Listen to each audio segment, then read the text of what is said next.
예, 안녕하세요. 곰돌이입니다. 오늘부터 여러분들하고 새로운 역사를 한번 해볼까 하는데요.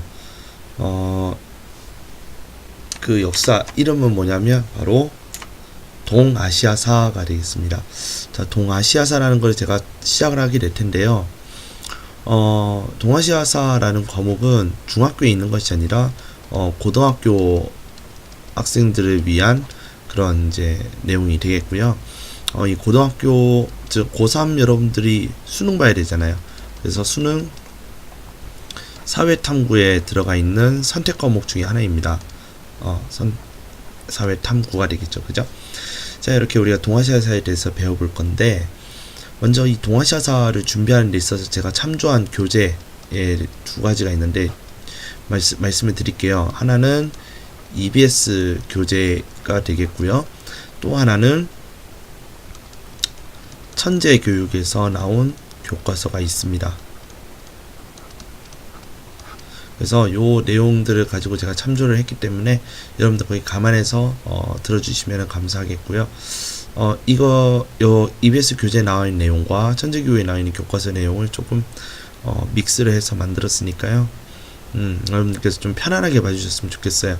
첫 번째로 이 영상을 여러분들께서 어떻게 봐주시면 좋겠냐, 편안하게 봐주셨으면 좋겠고, 두 번째로는 제가 간단하게 설명을 하고자 노력을 할 거예요. 그래서 뭘 막 엄청 자세하게 말씀드리고 하는 그런 내용들은 아마 많지는 않을 겁니다. 설령 있다고 한다 해도 이제 그렇게 많지는 않을 거고, 최대한 여러분들께서 이 편안하게와 간단하게를 보실 수 있도록 제가 최선을 다하도록 하겠습니다.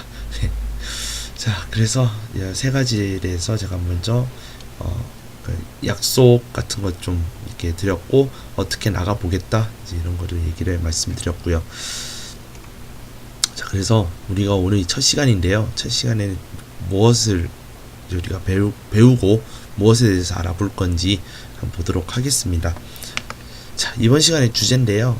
두 가지 내용에 대해서 우리가 보도록 하겠습니다. 동아시아 영역이라고 해서 어디서 어디까지, 그다음에 어떤 나라가 들어가 있고 어떤 민족들이 살고 있는지에 대한 내용에 대해서 우리가 보도록 할 거예요. 그 다음에 동아시아는 어떠한 자연환경을 가지고 있으며 이 자연환경을 가지고 어떤 생활을 영위해 나가는지에 대해서 알아보는 시간도 같이 가져보도록 하겠습니다. 자, 먼저 동아시아의 영역인데요. 지금 보면 여기 뭐 중국 대륙도 있고, 우리나라 한반도도 있고, 일본 열도도 있고, 그죠?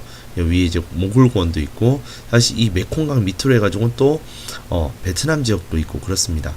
자, 동아시아 영역은요, 서쪽으로는 티베트권부터 동쪽에 있는 이 일본 열도까지를 우리는 동아시아라고 이야기를 하고요. 그 다음에 북으로는 몽골권부터, 그 다음에 남쪽에는 북부 베트남까지를 우리는 동아시아라고 이야기를 합니다. 그래서 티베트 고원부터 일본 열도까지, 몽골 고원부터 북부 베트남까지 우리는 동아시아라고 이야기를 하고요. 거기에 있는 나라들의 역사를 우리는 동아시아사라고 이야기를 합니다. 그러면 티베트 고원에 있는 이제 지방, 그죠? 지금 이제 티베트 자치, 이제 자치구라고 얘기를 하고, 또 내몽골 자치구도 있지만 밖에 보면 또 몽골이라는 나라가 있고요, 그죠? 그 다음에 이런 내몽골 자치구와 그다음 티베트를 아우르는 중국이라는 거대한 나라가 있고요, 그죠? 그 다음에 중국 밑에 북부 베트남, 남부 베트남 합쳐서 우리는 베트남이라는 나라가 있습니다, 그죠? 비엔남이라고 그러는데 베트남이라는 나라가 있고, 그 다음에 지금 현재 이렇게 갈라져 있지만 우리 대한민국이 있죠, 그죠? 즉 한국이 있고, 그 다음에 일본이 있고, 그죠? 자, 그래서 나라로 따질 것 같으면 5개 나라가 있어요. 일본, 한국, 중국, 몽골, 베트남 이렇게 있고요. 그 다음에 이런 이제 티베트에 살고 있는 사람들, 또는 뭐 이제 중국 사람들, 몽골 사람들, 한국인들, 일본인들, 뭐 베트남인들 이제 있을 거 아니에요, 그죠? 바로 어떤 사람들이 있는지 한번 보도록 할게요. 자, 그래서 동아시아의 영역인데 이제 지형적인 영역을 확인했으니까 어떤 민족들이 살고 있는지 보겠습니다. 자, 한민족이니까 한국이죠, 그죠? 그다음에 한족. 자, 한족인데 이제 우리가 이렇게 간단하게 쓰는데 한족은 이제 중국 민족들 우리가 한족이라고 하고요.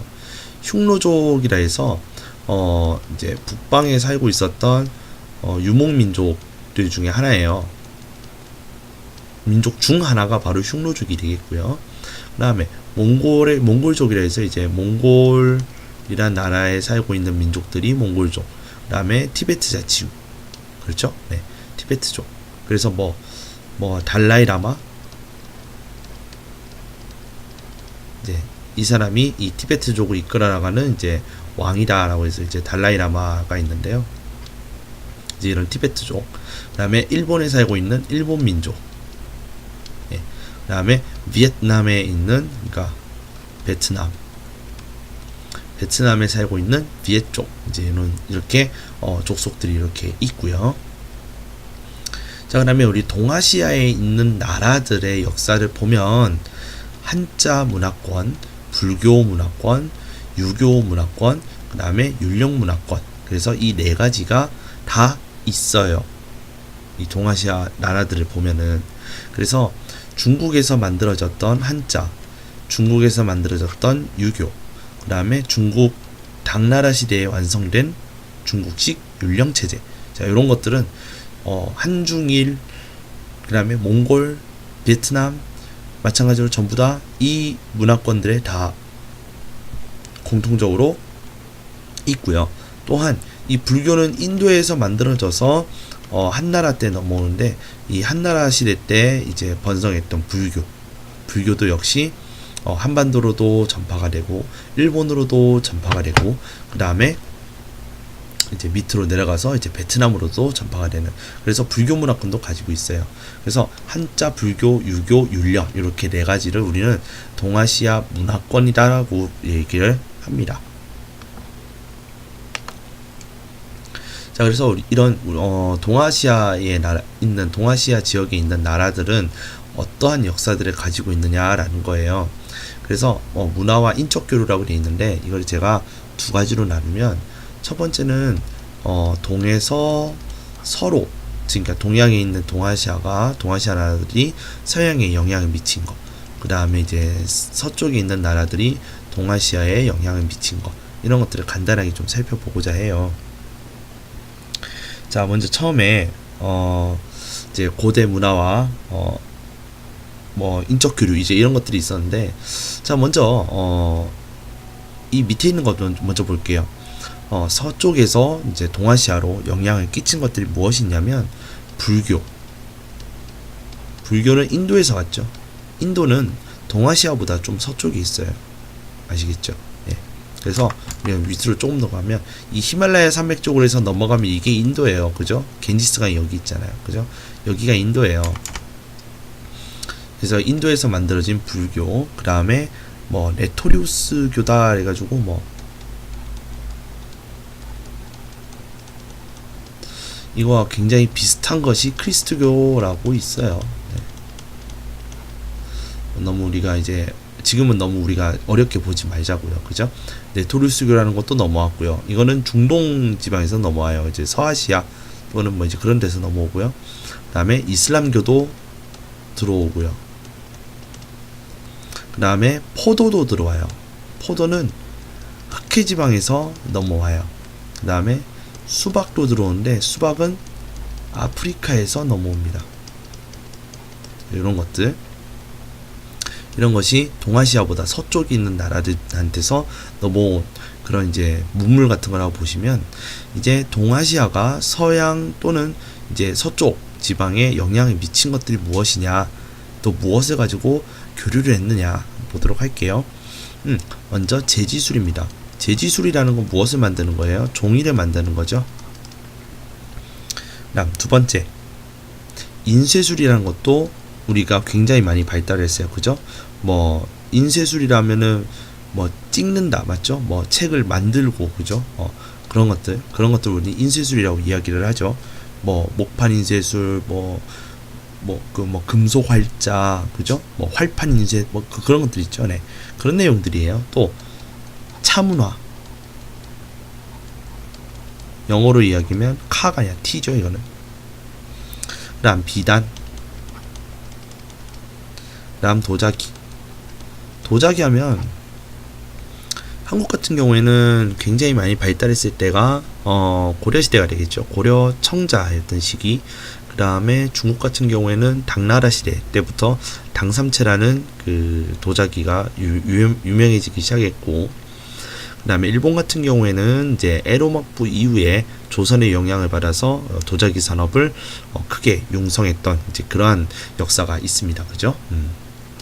도자기. 그 다음에 송나라 시대 때부터 사용하였던 나침반, 그 다음에 화약, 이런 것들이 있죠. 이런 특히 나침반과 화약 이런 것들을 통해서 이제 서양의 중세 시대가 무너지게 된 그런 이제 좀 의미 있는 그런 문물들이 바로 얘네들이 되는 것이죠. 어쨌건 이제 우리가 영향을 받은 것도 있지만 우리가 영향을 준 것들도 있다라는 거. 예, 이거는 동아시아 이제 지역에 있는 모든 나라들이 다 가지고 있는 공통적인 내용들이라 볼 수가 있고요. 두 번째, 그런 좋은 것만 있는 것은 아니고 동아시아 전체 규모의 그런 거대한 전쟁들도 많았다.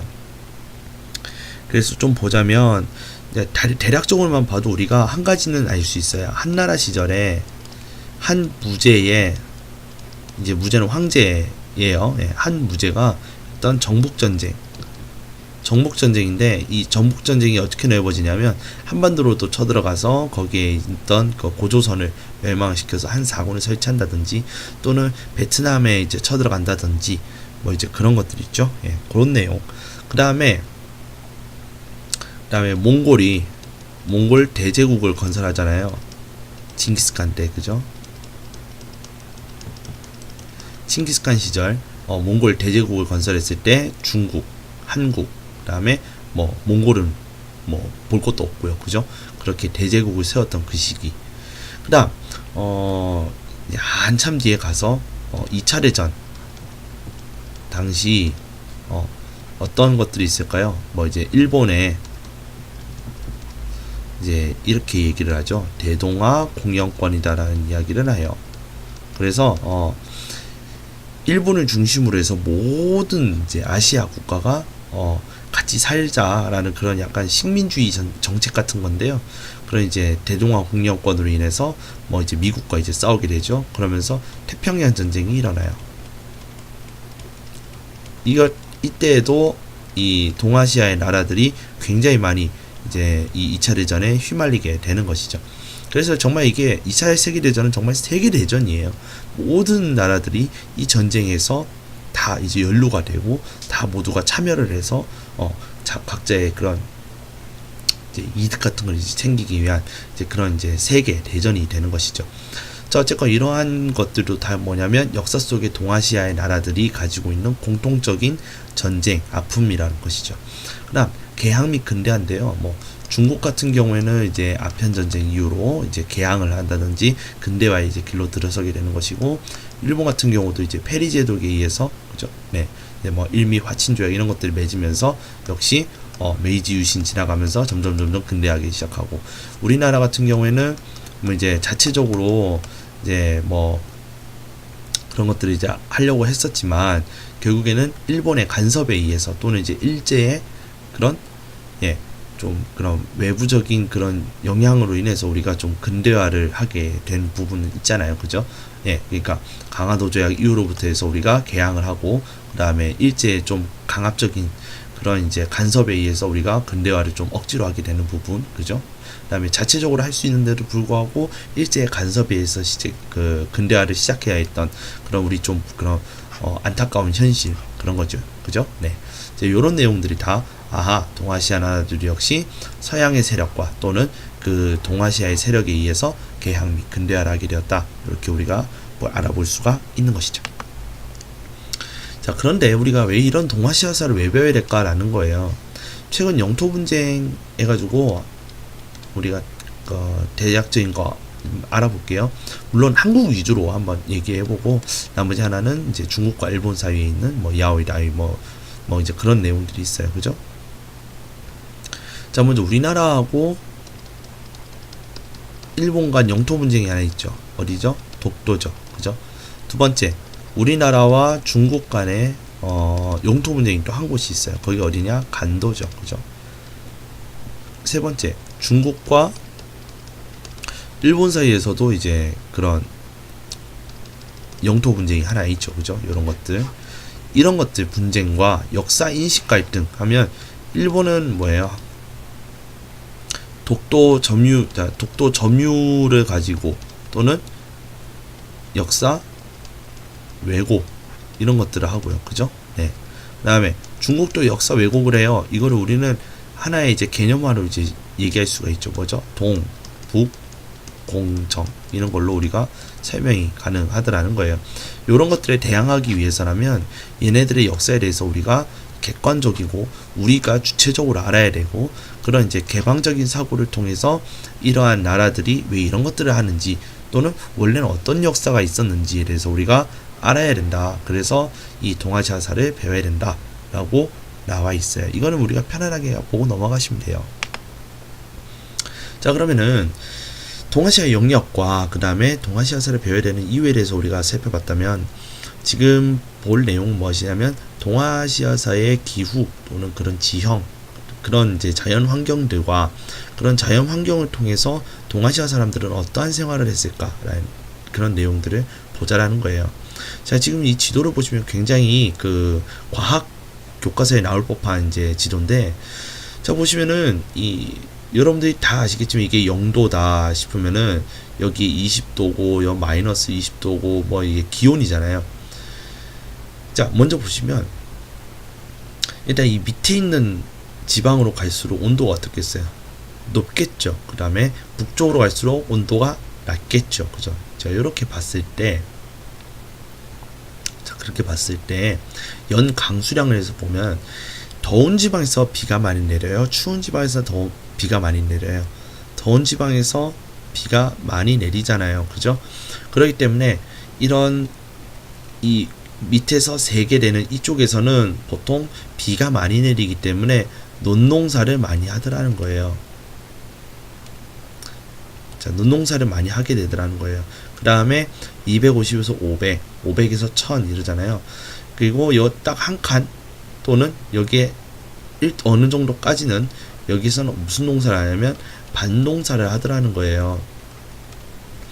그 다음에 여기 이 맨 위에 이쪽 한 두 칸 정도 되는 이곳은 무엇이냐면 논농사, 밭농사가 아니라 이 농사 자체가 불가능해서 유목 생활해야 되는 이제 유목을 하게 되는 그런 지형들을 우리가 볼 수가 있어요. 그래서 이런 이제 누리끼리한 쪽 있죠. 이쪽은 대체적으로 유목 생활을 한다라고 보시면 되겠고요. 그 다음에 조금 엷은 그런 이제 초록 색깔 톤은 여기는 밭농사를 하더라는 거예요. 밭농사는 어렵게 생각하실 거 없어요. 잡곡류를 키우는 것이 밭농사라고 여러분들 보시면 되겠습니다. 그러면 논농사, 이 밑에는 전부 논농사인데요. 논농사는 하나만 기억하시면 돼요. 벼, 쌀 이런 거예요. 쌀농사, 벼농사 이런 거 우리는 논농사라고 해서 물이 정말 많이 필요한 그러니까 논농사 같은 경우는 물이 많이 필요해요. 많은 물을 필요로 하기 때문에 이렇게 이런 강수량이 높은 곳에서 논농사를 하게 되더라는 거예요. 그러면 이걸 우리가 좀 더 알기 쉬운 지도로 바꾸면 이렇게 돼요. 자, 보시면은 이게 유목, 그 다음에 여기가 이게 지금 그렇게 있는데, 자, 볼게요. 여기가 밭농사를 하는 곳이에요. 황하강 쪽에. 그래서 황하강은 밭농사, 이걸 여러분들이 좀 약간 공식처럼 알고는 계셔야 돼요. 그 다음에 양자강, 그럼 여기 또 공식이 있어요. 뭐 밭농사니까 여기는 논농사예요. 양쯔강, 또 양자강. 그 다음에 이제 이 윗지방들은 지금 뭐냐면 유목이에요. 유목. 그냥 몽골은 이제 이쪽 지역에 산다고 보시면 되고요. 흉노족도 이런 지역에서 살았다고 보시면 돼요. 그 다음에 이쪽에 있는 그 베트남 지역, 여기는 이기작이라는 걸 해요. 이 논농사 하는 것보다도 더 많은 비가 내리고 더 많은 물이 나오고 그러기 때문에 이기작이라는 거 되는데, 이기작이라는 말이 무슨 말이냐면 1년에 2회를 이제 그러니까 농사를 두 번 짓는 거예요. 근데 같은 작물을 두 번 재배하는 것을 우리는 이기작이라고 이야기를 합니다. 그래서 이제 베트남 같은 경우에는 뭐 이제 같은 작물을 두 번이나 이제 재배를 한다. 그러다 보니까 쌀 문화가 굉장히 많이 발전했어요. 그래서 이 사람들은 국수도 뭘로 해서 먹어요? 쌀로 해서 먹잖아요. 쌀로 국수를 해 먹는단 말이에요. 자, 그래서 이 법례를 보면, 자, 방금 우리가 유목을 봤고요. 자, 집약적 벼농사로 돼 있잖아. 이거예요. 이게 벼농사예요. 벼농사. 근데 집약적이라고 돼 있다라는 거는 집중적으로 논농사를 한다는 뜻이에요. 이게 뭔 말인지 이해되셨어요? 또는 더 쉽게 얘기하면 요렇게 한번 볼까요? 대부분 이라는 말로 고쳐서 해보세요. 집약적 논농사를 고쳐서 얘기하면 대부분 벼농사, 이렇게 우리가 고쳐서 얘기할 수가 있어요. 그 다음에 집약적 밭농사, 여기는 어떻다는 거예요? 대부분 밭농사를 한다는 뜻이에요. 이해되셨죠? 그 다음에 뭐 이제 혼합농업 이런 것들은 다 뭐냐면 이기작과 관련된 내용이라고 보시면 되겠고요. 자, 이렇게 보시면 될 것 같아요. 네. 그래서 우리나라도 보면 지금 남부지방, 이제 남한 지역에서는 또 어때요? 집약적 논농사가 이루어지고 있고, 여기도 논농사가 이루어지고 있죠. 그러다가 위쪽으로 올라가면 여기는 또 밭농사도 하고 있고, 그런 거예요. 네. 자, 그래서 우리가 이제 농경사회에 대해서 볼 건데, 방금 농경사회 같은 경우에는 뭐예요? 밭농사와 논농사를 하는 이제 그런 곳에 있는 나라에 살고 있는 사람들은 어떤 사회를 지내냐라는 거죠. 최초의 밭농사는 기원전 8000년경 황하유역이에요. 이거는 좀 알아두셔야 돼요. 그래서 공식이라는 게 바로 요거예요. 황하는 밭농사예요.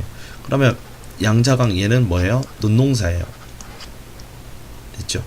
그래서 최초의 농사는 밭농사인데, 그 밭농사는 어디서 이루어졌느냐? 황하유역에서 이루어졌다. 이렇게 하시면 되고요. 그리고 또 최초의 논농사는 그거보다 2000년 뒤에 BC 6000년경에 양자강 유역에서 습지에서 벼농사를 시작합니다. 당연히 습지죠. 습지에서 할 수밖에 없는 이유는 뭐예요? 습지가 물이 많아요. 그죠? 네. 자, 농경사회 볼게요. 두 번째. 그래서 밭농사는 주로 잡곡을 주로 재배하는 거예요. 그래서 여기엔 벼가 들어가요? 안 들어가요? 안 들어가는 거예요. 자, 그리고 이런 좀 춥고 그 다음에 비가 좀 덜 오고 하기 때문에 이런 밭농사에서 이 잡곡들을 키우기 위해서, 더 많이 키우기 위해서 이 사람들이 어떤 것들을 사용하냐면 뭐 시비법이라는 거를 발전시킨다든지, 또는 소를 이용하여 이제 우경, 그러면은 이제 힘이 센 이제 소를 이제 앞에 이제 끌고 다니면서, 이제 뒤에서 이제 끌고 다니면서 이제 경작을 할 거 아니에요. 그죠? 이제 쟁기를 이제 두고 하니까 이제 깊게 갈 수도 있고, 그죠? 이걸 통해서 당연히 깊게 갈겠죠. 어마어마한 힘을 가지고 이제 끌고 다니는 거니까. 그죠? 이제 시비법과 이제 우경 이런 것들을 통해서 주로 밭농사는 이렇게 발전을 시키게 되는 것이고요. 그 다음에 벼농사에 대해서 보자면 집중적인 노동력, 사람 일손이 정말 많이 들어가는 거예요. 이 벼농사, 특히 쌀농사 같은 경우에는. 그렇기 때문에 이러한 농업 생활을 한다라는 거는 사람들이 정말 그만치 많이 필요하다라는 거예요. 그래서 그때 아들이 굉장히 중요했고, 남자의 역할이 그만큼 중요했던 것이에요. 집중적인 노동력. 그래서 뭐 노동 집약이다라는 말도 있고 그래요. 결국은 노동력이 정말 중요하거든요, 벼농사는. 그 다음에 다양한 농기구를 필요로 해요. 뭐 호미, 낫, 쟁기, 보습, 뭐 이런 것도 있죠. 이런 것들을 이제 사용을 하더라는 거예요. 그 다음에 이런 벼농사를 짓는 부족들은 동아시아 각 곳으로 퍼지면서 우리나라, 한반도, 그 다음에 일본, 베트남, 이제 곳곳으로 이제 퍼져나가는 거예요. 특히 이런 기후가 가능하고 벼농사를 지을 수 있는 곳으로 이동을 하면서 이러한 벼농사 문화가 자연스럽게 전파가 되더라는 거예요. 이해되셨죠? 자, 그럼 여기까지는 아까까지는 우리가 농경사회에 대해서 봤다가 이번엔 유목사회에 대해서 보도록 합시다. 자, 유목사회는요, 정확하게 뭐냐면 계절에 따라 생활터전을 옮기는 것을 유목사회라고 그래요. 그러니까 계절에 따라 생활터전을 어떻게 옮기냐면 하절기가 있고 동절기가 있어요. 보통 이 하절기, 즉 이제 더울 때는 시원한 데 가려면 높은 데를 가야 될까 낮은 데를 가야 될까? 높은 데를 가야 되겠죠. 그래서 고산지, 고원, 이제 이런 높은 데를 가요. 하지만 동절기 되면 자, 고산지가 아까 뭐예요? 평균적인 온도가 낮잖아. 그렇기 때문에 여름철에 한창 더울 때 올라가면 어떻게 되겠어? 애들이 풀 뜯고 놀면서 시원하다 할 거 아니야, 그지? 결국은 뭐 때문에 가축을 키우기에 좋은 데로 이동해야 될 거 아니야. 그러니까 얘들이 풀 뜯고 쉰나 하면서 막 이렇게 달리려면 하절기에는 어디로 가야 돼? 높은 데로 가야 돼. 그러면 반대로 짐승들이 추워 죽을 것 같아. 언제? 겨울철에. 그럴 때는 어디로 가야 돼요? 그나마 따뜻한 곳으로 가려면 밑으로 내려가야 되잖아. 그래서 이제 뭐 저지형이라고 얘기를 하기 좀 그렇고, 좀 낮은 지형, 낮은 곳 이런 데로 이제 가게 되는 것이죠. 보시면 저지대, 그리고 여기는 고지대, 이렇게 옮겨가야 되는 거예요. 왜? 동절기는 추우니까 고산 이제 고지대에서 이제 동절기를 보내면은 다 얼어 죽겠죠, 그죠? 그 다음에 또 뭐가 안 자라? 풀이 덜 자라거든요. 그렇기 때문에 그나마 또 풀이 있는 곳으로 가려면은 저지대로 옮길 수밖에 없는 거야. 이거를 규칙적으로 하는 사회가 유목사회예요. 그럼 여러분, 방목이라는 말하고는 전혀 같은 말이 아니에요. 방목은 뭐냐면 그냥 풀어서 그냥 지가 알아서 이제 풀을 뜯고 놀도록 하는 거예요. 알겠죠? 그렇기 때문에 유목사회를 방목사회다라고 얘기를 하면 안 돼요. 네, 아시겠죠? 두 번째, 이렇게 계절에 따라서 생활터전을 옮기는데 개개인이 이렇게 옮기는 것이 아니라 이렇게 키우는 사람들이 모여서 부족을 이루면서 살아가요. 그렇기 때문에 부족 단위 생활을 할 수밖에 없고, 이 부족의 단합이라든지 이 부족의 규칙이라든지 또는 이 부족의 그런 좀 집단이 유지를 하기 위해서 부족장의 권한이 자연적으로 강해질 수밖에 없는 거죠. 리더가 우가 절로 가자 하면 이제 다 같이 우르르 가는 거예요. 저희가 높네 절로 가자 하면 이제 다 가는 거고, 야 여기 졸라 춥다 내려가자 하면 이제 다 내려가는 거예요. 그렇게 부족장들의 권한이 강할 수밖에 없었다. 그래서 이러한 이제 부족장들이 나중에 이제 우리가 뭐라고 부르냐면 이제 칸, 간, 한, 가한, 이제 요런 말로도 이제 우리가 부르게 되거든요. 네. 자, 그래서 흉노족, 선비족, 돌궐족, 위구르족, 거란족, 그 다음에 몽골족. 자, 이런 애들이 대표적인 유목사회라고 부르고, 유목민족이라고 부르고, 자, 유목민족이라고도 부르고, 턱 까놓고 얘기해서 우리 솔직히 뭐라고 불러요, 얘네들은? 야이, 오랑캐 새끼야 라고 부르잖아요. 그죠? 오랑캐. 또는 북방 이민족이라고도 부르기도 하고요. 그죠? 네. 이들을 부르는 명칭들이 있는데, 여기서는 유목민족으로 불러주시면 되겠습니다. 자, 이렇게 농경사회에서 살고 있는 농경민들과 그 다음에 유목사회를 이루면서 살고 있는 유목민들 사이에서는 교류도 많았지만 그만큼 마찰도 많았다. 자, 그래서 어떠한 교류들을 했고 어떠한 마찰들을 일어나가는지에 대해서 보도록 할게요. 곡물차 비단, 이걸 어디서 나오겠어요? 이건 농경민들에 대한 내용이 되겠죠. 그죠? 농경민들이 모피와 유제품을 얻는 거예요. 누구로부터? 유목민으로부터 얻는 거예요. 유목민들은 아까 얘기했지만은 이 짐승들을 다니고 있기 때문에 얘네들 그 유목민들의 옷은 뭘로 만들겠어요? 대체적으로 비단이 나올 수는 없잖아. 그렇기 때문에 그 동물을 잡아서 그 동물의 안에 있는 고기는 다 발라먹고 남은 가죽을 가지고 옷을 만들겠죠. 그죠? 그러다 보니까 이 농경민들에게 모피는 어때요?